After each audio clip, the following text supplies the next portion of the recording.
All right, I have a very quick video for you this morning. Let's jump right in. This is going to save you a ton of money if you do paint bodywork.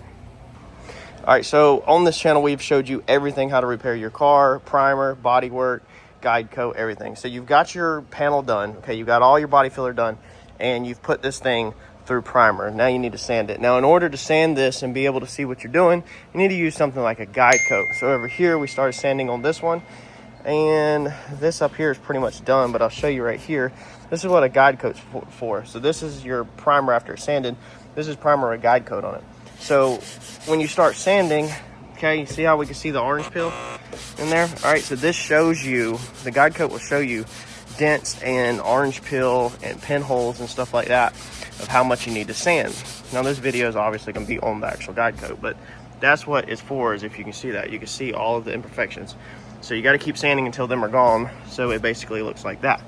Now, traditionally, what you use is the rattle can stuff, or you buy the 3M powder stuff.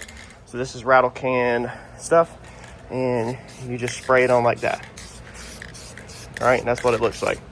But you got to make sure you keep it off your glass and your trim and stuff like that, especially if you're doing custom work. This is a customer job.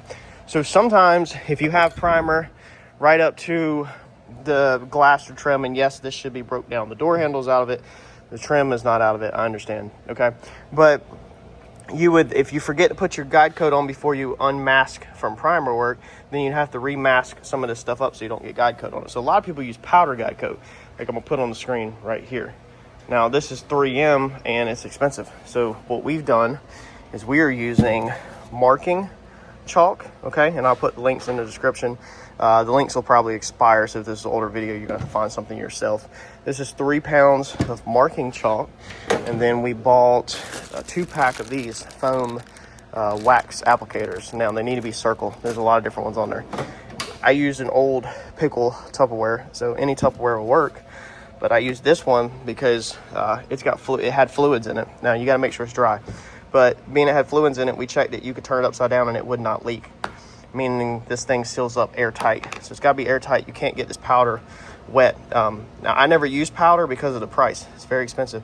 So we just took our foam applicator pad, pushed it down in there. You can shake it up, whatever.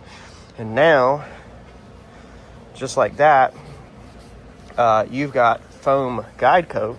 All right, these are not sanding scratches. This is actually, if you look, the foam applicator does leave like lines. So there's one downfall. This is a money-saving trick versus buying that expensive 3M stuff. All right, so you're just gonna put that on good, and this is what we already did to that other fender, and then you're gonna start your sanding on top of that versus paying, you know, $75, $80 for guide coat. And there is cheaper guide coat, like 30, 40 bucks on eBay that you can get, but it's in smaller quantities. It's not in freaking 3 pounds. Like, it's probably less than this, and we still have over half a bottle over there to refill this thing. Like, this is going to last us a really long time. So I don't get paid off of this or nothing. You're gonna have to find these things yourself. You can probably go to your local hardware store for the marking stuff. They make it normally in blue or red. It's just for like when you pop a string line in construction, but this works the exact same. As you can see, it stays down inside of all of the orange peel.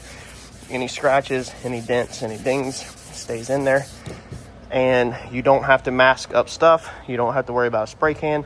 And these spray cans do, I think I don't even know. They're at least in the teens, probably $12 to $18 a can, I think. But they're not cheap. So this is a huge, huge, huge saving for you that you definitely need to check out.